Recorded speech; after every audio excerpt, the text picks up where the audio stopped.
আমি না নিজেকে কখনো কার্টুনিস্ট বা আর্টিস্ট বলে কখনো খুব একটা দাবি করতে চাইনি। বাংলাদেশে বহুত মানুষ বলছে এটা কি করতেছো, কেন করতেছো। সবসময় নিজেকে সর্ট অফ গল্পকার বলতে চাইছিলাম। মানুষের সাথে গানও বানাইছি। প্রথম দিকে সবসময় নিজের জন্যই কাজ করতাম আমি। Prime bank presence legacy with Mrs season 2 তে আপনাদের সবাইকে স্বাগত। আয়োজনে প্রথমআলো.com। আমি আপনাদের সাথে আছি মোহাম্মদ রিদওয়ানুল হক, নোন অ্যাজ MRH। আমাদের আজকের এপিসোডের প্রতিপাদ্য অ্যানিমেশন, কার্টুন এবং একটি স্টুডিও নির্মাণ। আমার আজকের শোর গেস্ট আন্তিক মাহমুদ। আন্তিক, কেমন আছেন? আমি ভালো, আপনি কেমন আছেন? একটু রোজা ধরছে, দেখি কতদূর চালানো যায় সব। Let's see, will make it happen. Antik, আপনি জন্ম আপনার বরিশালে, জি, বাট আপনি অ্যাকচুয়ালি বড় হয়েছেন নাগাসাকি, জাপানে। দেশে কবে ব্যাক করলেন? এক্স্যাক্ট আমার খেয়াল নাই, বাট প্রবাবলি আমার বয়স যখন 10, মানে সবাইকে আমি এটাই বলি 10 বছর, 6 বছর 7 বছর ডাজন্ট ম্যাটার, রাইট? সো 10 বছর বলি। অ্যান্ড ওইখানে সত্যি কথা বলতে আই থিঙ্ক আমার যে এটা আমার এখনো আছে, যত ওই যে কয় না বাচ্চাদের যে একটা কোর ভ্যালু বলে না, সেইটা প্রবাবলি আমার জাপানে গ্রো করছে। সেই ভ্যালুটা কি? ফর এক্সাম্পল, আমি জানি না আপনি আমার সাথে খেয়াল করছেন কিনা, যখনই আমি কথা বলি বা দাঁড়ায় থাকি অ্যান্ড কথা বলি, আপনি দেখবেন যে কিছুক্ষণ পর পরে আমি এরকম বাহু করি আমি, রাইট? এটা আমার পুরা জাপান থেকে আসছে। তারপরে হচ্ছে গিয়ে it comes to very naturally হয়ে যায়। আমি এমন হয়েছে, বাংলাদেশে বহুত মানুষ বলছে এটা কি করতেছো, কেন করতেছো, রাইট? সো মানে হয়, মানে আমি নিজেকে থামাইতে পারি না। অলসো আমার ওই যে ক্রিয়েটিভ সাইডটাও যে আছে, এটা আমার আম্মু বলে আমি তার সাইড থেকে পেয়েছি। আমি মনে প্রাণে বিশ্বাস করি এটা আমার জাপান থেকেই আসছে। আচ্ছা, গুড। এই জায়গায় আমি যাবো। আন্তিক, আপনি যখন কার্টুন বানানোর এই কনসেপ্টটা আপনি অ্যাডপ্ট করলেন আপনার লাইফস্টাইলে, আপনার ভ্যালুজে, আপনার অ্যাম্বিশনে, আপনার স্বপ্নে, কখন থেকে মনে হচ্ছিল যে আপনি এই লাইনে হাঁটা শুরু করছেন, শয়নে স্বপ্নে? You know what I mean? হ্যাঁ, মানে আপনি যদি বলেন যে আমি কার্টুন আঁকার লাইনে চলে আসছি, মানে চলে আসবো, এটা ডিসাইড করছি কবে, সেটা অনেক পরে হয়েছে। আচ্ছা। কিন্তু আমি ছোটবেলা থেকেই সত্যি কথা বলতে, আমি যে নিজেকে, আমি তখন তো বুঝতাম না, তখন তো জ্ঞান বুদ্ধিও হয় নাই, বাট এখন আমি বুঝি। আমি না নিজেকে কখনো কার্টুনিস্ট বা আর্টিস্ট বলে কখনো খুব একটা দাবি করতে চাইনি। আমি এখন কি চান? না, এক্স্যাক্টলি, আমি সবসময় নিজেকে সর্ট অফ গল্পকার বলতে চাইছিলাম, স্টোরি টেলার বলতে চাইছিলাম, স্টোরি টেলার। অ্যান্ড সেটার জন্য আমার যেই মিডিয়ামই হোক, আমি সেই মিডিয়ামে স্টোরি বলতে পছন্দ করি। আমি মানুষের সাথে গানও বানাইছি, মানে মানুষের সিঙ্গার হয়েছে, আমি গান বানাইছি। আমি কমিক্স আঁকছি, আমার গল্প লেখা, গল্প বইও আছে, আমার কার্টুন তো আছি, অ্যাজ ইউ ক্যান সি। তো কার্টুনটা হয়েছে কি, কোনো একটা ভাবে আমার কার্টুনটা আমার বেশ পছন্দ হয়েছে। আমার কাছে যেটা মনে হয়েছে সেটা হচ্ছে কি, কার্টুনটা এঁকে কোনো একটা গল্প বলা আমার জন্য, এই ফর্মটা আপনার পছন্দ হয়েছে? শুরু থেকে ইজিয়ার ছিল। হ্যাঁ, কারণ if you think about it, আমি ইউ কুড ড্র টুকটাক, এমনও না যে আমি খুব ভালো একদম শুরু থেকে, এটাও না। আমি ছোটবেলা থেকে, আমি আমার স্যারদের কমপ্লেন ছিল এটা, স্পেশালি আর্ট টিচার্স যারা, অন্তিক প্র্যাকটিস করে না। গ্রামের দৃশ্য আমি আঁকতে চাই না। আমি আঁকতে চাই ওই যে, আমি ছোটবেলা থেকে র্যান্ডম জিনিসপাতি আঁকতাম, গরু সাইকেল চালাইতেছে, মুরগি ভাষণ দিচ্ছে, এই টাইপের জিনিসপাতি। আচ্ছা। তো এই জিনিসপাতিগুলো আঁকতে চাইতাম, মজা লাগতো। ওইটাই গ্র্যাজুয়ালি আঁকতে আঁকাআঁকির একটা হাত আসছে। আর আঁকাআঁকির লাইনটা পিক করার কারণটা হচ্ছে গিয়ে, ফর এক্সাম্পল, আপনার যদি কোনো কঠিন গল্প থাকে, যে গল্পটা আপনার হয়তো একটা বিল্ডিং থেকে একটা লোক লাফ দিয়ে উড়ে যাচ্ছে, এটা আপনি একটা ভিডিও বানাইতে হলে প্রচুর ভিএফএক্স এর কাজ করতে হবে। আঁকাআঁকির ক্ষেত্রে এটা করার দরকার নেই। তো সেখান থেকে আর কি আমি আঁকাআঁকির লাইনটা পিক করছি। আর আমার কাছে মনে হয় ওই তখন হচ্ছে কি, মানুষও খুব একটা ছিল না ওই লাইনে। সো আই থিঙ্ক সেখান থেকেই আর কি আমার কাছে মনে হয় যে আমি এই লাইনে ফাইনালি আসছি গল্প লেখার জন্য। Okay, so you are story teller then, you said, fine. তো এই স্টোরি টেলিংটা আপনি হয়তো আপনার কার্টুন অ্যানিমেশন দিয়ে হয়তো করার চেষ্টা করছেন, অ্যানিমেতে করার চেষ্টা করছেন, কিন্তু এই যে ক্রিয়েটিভিটি, তার সাথে আস্তে আস্তে আমাদের যে টেকনোলজির একটা ইনভলভমেন্ট আসছে, a creative person without technology, how do you see this future? Without technology? Yes, মানে টেকনোলজি কি দুনিয়াতেই নাই নাকি? মানে ইজ देयर বাট তার লাইফে নাই। আই উইল সি যে সে হারায় গেছে, এক্স্যাক্টলি, টু বি অনেস্ট। কারণ আমার কাছে মনে হয় ইয়েস, আপনি যখন দেখবেন যে একটা পেইন্টিং শুরু থেকে একদম নিখুঁত হাত দিয়েই আঁকা হয়েছে পুরাটা, ডেফিনেটলি ওটার এক্সপেন্স বেশি, অ্যান্ড ওটা এক্সপেন্সিভও হয়। কিন্তু যখনই আপনি ওই যে কাস্টমার ডিমান্ড বা ইন জেনারেল আমরা যারা আর্টের ডিমান্ড করি, সেটা যখন আমরা রেগুলার বেসিস পাই না, তখন না ওই আর্টিস্টের ক্ষেত্রে ওই জিনিসটা তাকে একটু পিছনে ফেলায় দেয়, এবং একটা ফ্রাস্ট্রেশন তৈরি হয়। এক্স্যাক্টলি, যে আমি তো তার কাছ থেকে কিছু পাচ্ছি না, সো আমি তার প্রতি কেন ডেডিকেটেড হব? কারেক্ট। সো এটা ডিজিটালি না হইলে বা ওই যে সর্ট অফ টেকনোলজি ইউজ না করলে না, ম্যাস কমিউনিকেশনও করা যায় না। এক্স্যাক্টলি। সো আমরা যে অনেকে, আমি জানি না আপনার মতামত কি এই বিষয়ে। না, এআই যে আসছে জি আর্ট লাইনে, ওকে, ডেফিনেটলি কিছু কিছু জায়গায় অনেক বড় ঝামেলা, মানুষ আর্ট চুরি করতেছে ইভেন ফর টিচিং হ্যাঁ সব জায়গাতেই। কিন্তু আপনার কি মনে হয় না একদিন এই কোম্পানিগুলো বুঝতে পারবে যে আমার অডিয়েন্সের ট্রাস্ট কালেক্ট করতে হইলে আমার এই চুরি করাটা বন্ধ করতে হবে, না have to do something else. এবং এটা করা কিন্তু এআই এর জন্য খুব একটা কঠিন না। সো আপনি যদি তখন থেকে গোসা ধরে রাখেন যে না আমি এআই দেখবই না, তা হবে না, তাহলে কিন্তু আপনি পিছায় যাবেন। সো আমার কাছে মনে হয় টেকনোলজি ছাড়া, স্পেশালি হয়তো আমি আইসিটি স্টুডেন্টের জন্য বায়াসড আমি, বাট টেকনোলজির প্রপার ইউজটাও হয়তো জানা ভেরি ইম্পর্টেন্ট। ডেফিনেটলি সব জায়গাতেই কোন জিনিসটা আপনি একদম বেসিক থেকে আপনার চিনি খাইতে ভালো লাগে, চিনি না খেলে মাথা খারাপ হয়ে যায়, তো কিন্তু আপনি যদি অনেক বেশি চিনি খান তাহলে তো প্রবলেম হয়, রাইট? আন্তিক, এই যে আপনি অ্যানিমো নিয়ে কাজ করছেন, অ্যানিমেশন নিয়ে কাজ করছেন, বাংলার সবচেয়ে বড় স্টুডিও আপনি তৈরি করে ফেলেছেন, থ্যাঙ্কফুলি সো ফার, হ্যাঁ, গুড গড। তো এই স্টুডিও তো ইটস এ বিজনেস, এটাকে সাস্টেনেবল করতে হবে। I know your clients are Coca Cola and others, big brand. এই ব্র্যান্ডগুলিকে কীভাবে আপনি হুক করলেন with your creativity? I will say আমি প্রথম দিকে সবসময় নিজের জন্যই কাজ করতাম আমি, অ্যান্ড একদম যদি বেসিক থেকে বলি আমার মনে হয় আমার প্রথম যে স্পন্সরশিপ ছিল সেটা ছিল একটা র্যান্ডম না sorry thank you so much, মানে একটা ফোন কেসের কোম্পানি যারা কাস্টমাইজড ফোন কেস বানাইতো। সো আমি তারা হচ্ছে গিয়ে আমাকে চাইতো, মানে তারা আমার জন্য খালি একটা কাজ করতে চাইছিল, ওকে, অ্যান্ড খুবই ছোট একটা কাজ, বাট আই ওয়াজ লাইক ভাই জাস্ট, মানে এটা আমি এখন সিক্রেট বলে দিচ্ছি, বাট মাফ করে দিন, অনেকের সিক্রেটই হয়তো আমি বলে দিচ্ছি, বাট ওই যে আমি তাদেরকে বলছি ভাইয়া আমাকে একটা প্রপার ভিডিও বানাইতে দেন আপনাদেরকে দিয়ে। দেওয়ার লাইক ঠিক আছে আপনি যদি আমাকে ওই বাজেটে বানাবেন সমস্যা নেই। অ্যান্ড দেন আমি বানাইছি এবং এরপর থেকে আমার একের পর এক না মানে কাস্টমার আসা শুরু করছে, because I was faking it till I am making it. So আমি ওইখান থেকে শুরু করছি। আর কিছু কিছু ব্র্যান্ডের সাথে, ফর এক্সাম্পল আমার আমি যদি বলি বাংলাদেশে একটা ব্র্যান্ড আছে শূন্য, খুবই ফাটাফাটি একটা ব্র্যান্ড। তারপরে হচ্ছে গিয়ে আমি আরো টুকটাক অনেক ব্র্যান্ডের সাথে কাজ করা হয়েছে যেগুলোর সাথে আমার কাজ করার ইচ্ছা ছিল। কাজ করেছেন as lyricist or different? For example আমি শূন্যর সাথে ছিলাম হচ্ছে কি as an animator, as an video maker. Okay, তারপরে আমি প্রীতম হাসানের সাথে কাজ করছি অ্যাজ এ লাইক আমি তার সাথে কোলাবোরেশন করছি। এগুলো না মানে আমার জেনুইনলি ইচ্ছা ছিল তাদের সাথে কাজ করার, বিকজ কিছু কিছু জিনিসপাতি আছে আপনি না ওই টাকা দিয়ে বা অ্যানালিটিক্স দিয়ে না আপনি হিসাব করতে পারবেন না, বাট হয় না ওই কাজটা করলে একটা কিক আসে, বুঝছেন? তো ওইটার জন্য আমি করি কি মাঝে মধ্যে নিজেই একটা ফ্রিতে একটা ডেমো কাজ করি। ফর এক্সাম্পল আমি প্রীতম ভাইয়ের কথা আমি ভিডিওতে বারবার বলছি, শূন্যর জন্য আমি একটা ফ্রিতে মিউজিক ভিডিও বানাই দিছি। এরপর তারা এটাতে ইমপ্রেস হয়েছে, তারা এরপর আমার সাথে কাজ করতে আসছে। সো ওই ডাটাবেসটা যখন বেড়ে যায়, ফর এক্সাম্পল আমি যখন মাল্টিপল আর্টিস্টের সাথে অলরেডি কাজ করে ফেলছি, কোক স্টুডিও বাংলার মতো মানুষ মানে এর সাথে কাজ করা কিন্তু কঠিন কিছু না তখন। গ্র্যাজুয়ালি গ্রো করতে, যেখানে অনেক বড় অ্যামাউন্টের কাজ করতে হয়, অনেক বড় কমার্শিয়াল কাজ করতে হয়, অনেক বড় ফাইন্যান্সিয়াল ইনভলভমেন্ট থাকে, সেখানে কি প্যাশনের জায়গায় কম্প্রোমাইজ করতে হয়? ফর মি আমি মেক শিওর করি আমার এই প্রেশারটা না থাকুক। ওকে, ফর এক্সাম্পল আমাকে যদি, but it's not that common. হ্যাঁ মানে সোজা কথা হচ্ছে কি আমরা দিন শেষে আমরা আর্টিস্ট, এবং আমি যে কমিউনিটিতে বড় হয়েছি, আমি যে কার্টুনিস্ট কমিউনিটিতে বড় হয়েছি, তারা আমি তাদেরকে ছোটবেলা থেকে দেখে আসছি, যদি মানে তারা লাগলে বছরে একটা কাজ করবে, তারপরেও তারা যাতে হ্যাপি থাকে ওই কাজটা নিয়ে। Can they survive with this? আমি হচ্ছে গিয়ে ফর মি আমি একটা মাঝামাঝিতে আসছি। ওকে, আমি একটা সার্টেন লেভেল পর্যন্ত আমি টাকার বিনিময়ে হয়তো বা তারা কিছু একটা আবদার করে বসতে পারে যে এই জিনিসটা করে দেন, একটা সার্টেন লেভেল পর্যন্ত হয়তো মানবো, কিন্তু তারপরে না একটা লেভেল আসে যে লেভেল আমি বলি না, হ্যাঁ মানে একটা জায়গা না বলতে জানতে হবে। তো আমার কাছে মনে হয় এটা আই থিঙ্ক যেটা সবার ক্ষেত্রেই এটা হওয়া উচিত, সেটা হচ্ছে গিয়ে ওই দুইটারই কোনো এক্সট্রিমে যাওয়া উচিত না। আপনি একদম ফাটাফাটি আর্টিস্টিক হয়ে আপনি টাকা পয়সা ভুলে গেলেন, বিশেষে আপনি থাকবেন না, আবার টাকা পয়সার জন্য আর্ট ভুলে গেলেন, থাকবেন। You have to have a right balance of it. একদম। Thank you, very well said. Antik, tell me one thing, যখন আপনি প্রফেশনালি জায়গাটাকে পিক করলেন, what was the response from your parents side? আমার আব্বু আম্মু এখনো বলে পড়াশোনা করে, সিরিয়াসলি? এখনো বলে। অ্যান্ড এটা প্রথমে আমি আমার আব্বু আম্মুকে ভিলেনাইজ করতাম যে আমার আব্বু আম্মু বুঝে না, আমি ছেলেকে বুঝে না, ছোটবেলায় এরকম মনে করতাম। কিন্তু যখন বড় হয়েছি তখন আমি বুঝছি যে যদি আমার ছেলে হইতো বা আমার মেয়ে হইতো, যদি আমার ছেলে বা আমার মেয়ে হইতো, আমি তাদেরকে ওই সেফটির জন্য বলতাম যে please be safe, financially risk move নিও না। তো তার ওই অ্যাঙ্গেল থেকেই বলছেন। সবচেয়ে বড় কথা তারা বুঝে না। আজকে আমি যদি আমার ছেলে যদি ফেসবুক চালায়, আমি বলতে পারবো যে সে ফেসবুকে কি করতেছে, আমার আম্মু বলতে পারতো না।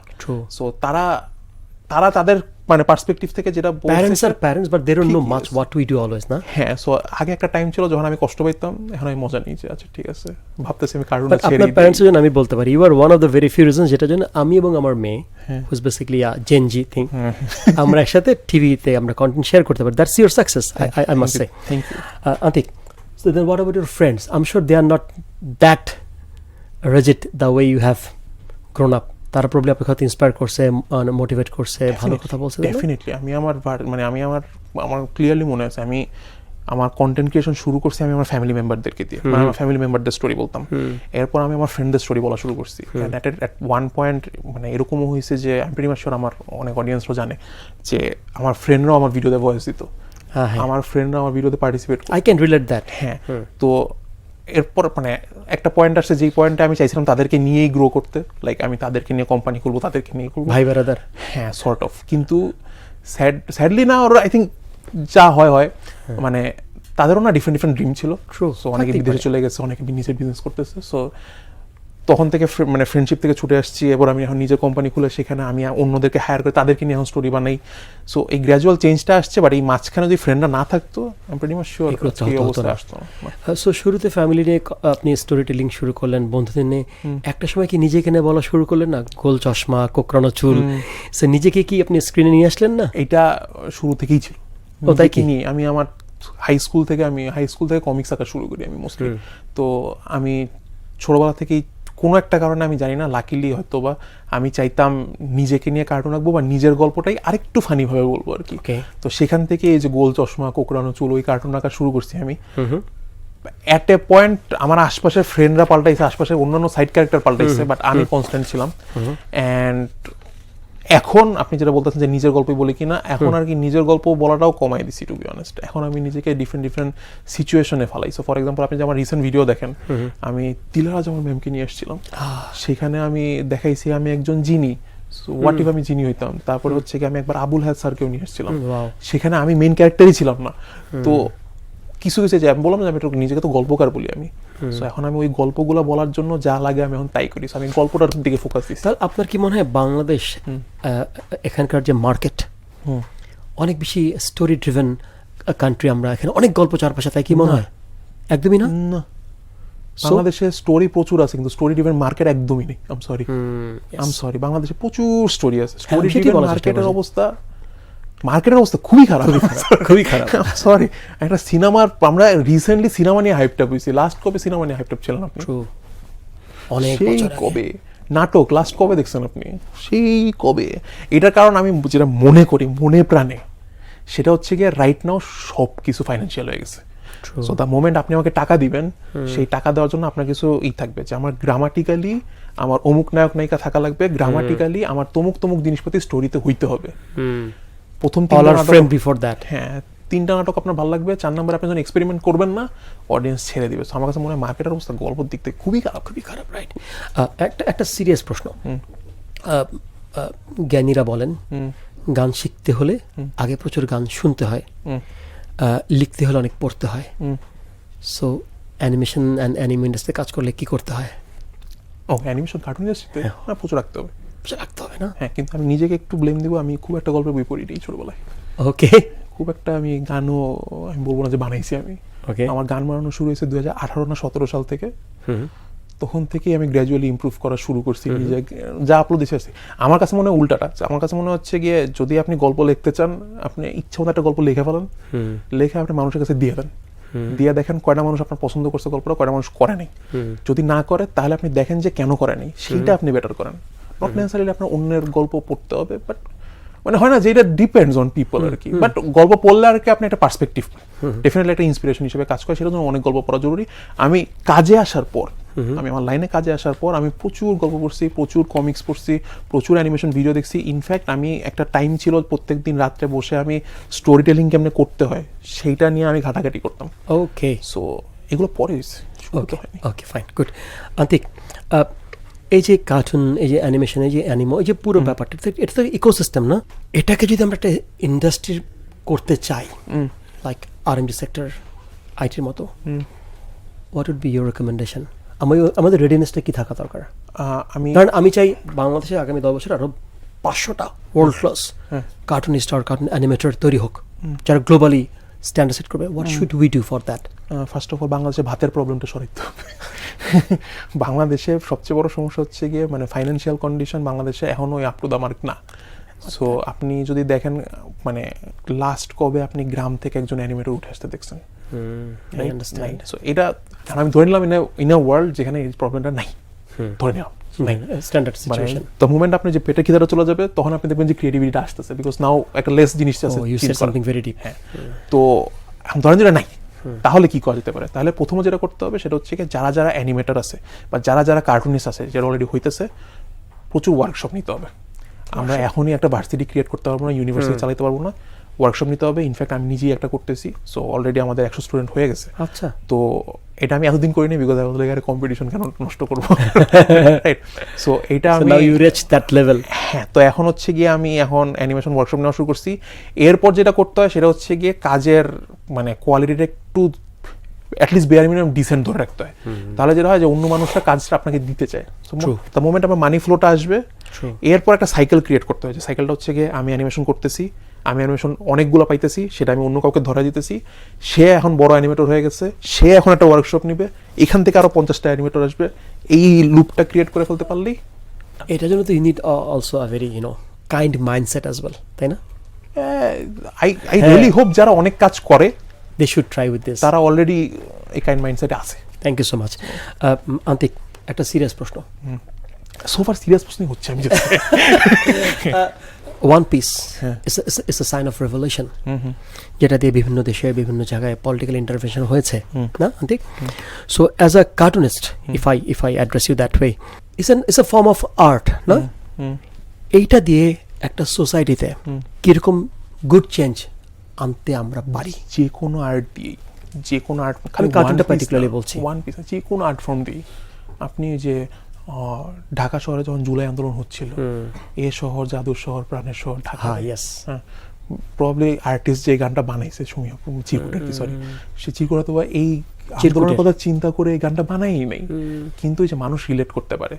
সো রেভলিউশনের সাইডটা ওয়ান পিসের যেটা হয়েছে, ওয়ান পিস কিন্তু অনেক লম্বা টাইম, মানে এখন 1000 না 1200 না আর কত বেশি এপিসোড আছে। ওইটাই পুরো এপিসোডটাতে ওয়ান পিস শিখেছে জাস্ট দুইটা কোর ভ্যালু, একটা হচ্ছে to never give up and to always fight for your wins আর কি। সো এই দুটো জিনিস শিখাইছে। তো আপনি যখন একটা আর্টের থ্রু বারবার মানুষদেরকে ওই জিনিসটা শিখান, ডেফিনেটলি এটা যখন রিয়েল লাইফে কোনো একটা সিচুয়েশন ক্রিয়েট হবে, মানুষ ওই আর্টের কথাই মনে করবে।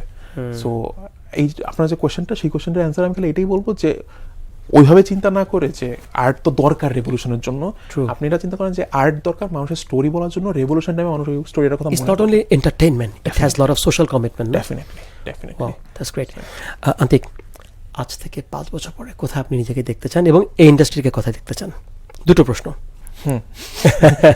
5 বছর পর নিজেকে কোথায় দেখতে চান? সত্যি কথা বলতে একটা টাইম ছিল যখন 5 বছর পর নিজেকে রিটায়ার্ড দেখতে চাচ্ছিলাম। এখন কি তাই দেখতে চান? না, এখন আমি দেখতে চাই হচ্ছে গিয়ে আমি প্রত্যেক মাসে একটা করে ভিডিও বানাইতে চাই না, চান না? আমি চাই আমার একটা গল্প মাথায় আসছে, যখন ইচ্ছা তখন মাথায় আসুক, তখন আমি গল্পটা লিখবো। এই মানে ফ্লেক্সিবিলিটি, এই ফ্রিডমটা আমি চাই। এবং আমি সেটার জন্য ওই যে ফাইন্যান্সিয়াল স্টেবিলিটি বা যা আছে কিনা সেটা আমি নিজের জন্য দেখতে চাই। অ্যান্ড ইন্ডাস্ট্রি ওয়াইজ আমি চাই আমার একটা বিরাট বড়, ইন্ডাস্ট্রি ওয়াইজ বলতে কি আপনি আমার ইন্ডাস্ট্রি কথা বলতেছেন? আপনার ইন্ডাস্ট্রি। ওকে, ইন্ডাস্ট্রি ওয়াইজ আমি বলতেছি যে আমার একটা বিরাট বড় কোম্পানি থাকবে, যেখানে আমি এখন রাইট নাও যে স্টেজে আছি সেরকম আরো 100টা 200টা অন্তিক মাহমুদ থাকবে, বিউটিফুল, এবং তারা অ্যানিমেশন বানাবে, আমি জাস্ট মাতব্বরি করবো যে এই গল্পটা হয়নি। Basically as a mentor you want to see yourself. Okay, fine. Antik, we are almost end of our show. একটা কথা আমরা প্রায় শুনি, সেটা হচ্ছে ধরেন বলিউডের কথা বলেন, হলিউডের কথা বলেন, ওরা ওদের ফিল্ম ইন্ডাস্ট্রিটাকে একটা ওদের ইকোনমির একটা বড় শক্তিশালী জায়গায় নিয়ে যাওয়াতে হেল্প করছে।